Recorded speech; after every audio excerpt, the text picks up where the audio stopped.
Revitaliser l'économie italienne, investir dans le sud du pays et dans les infrastructures nécessaires pour retrouver la voie de la compétitivité.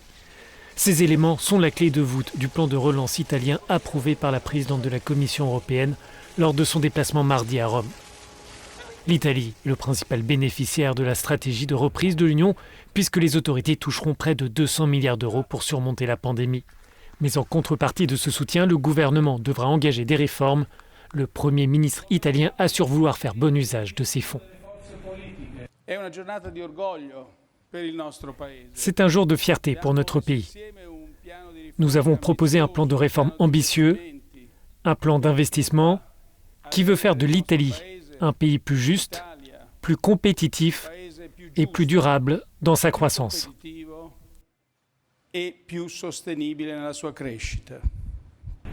La rencontre entre le Premier ministre italien et la présidente de la Commission s'est déroulée à la Cinecittà, la cité du cinéma.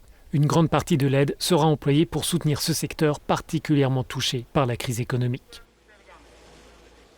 Mais beaucoup s'interrogent sur l'efficacité de ce levier pour relancer l'économie.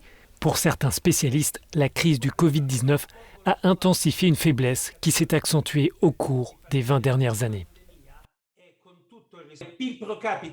En 2000, le produit intérieur brut par habitant en Italie était supérieur de 20% à la moyenne européenne.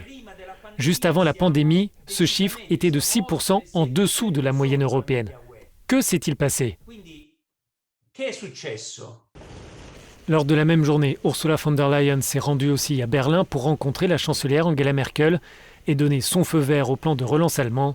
La présidente de la Commission espère avec ce tour d'Europe redonner l'élan politique pour tourner la page de la pandémie.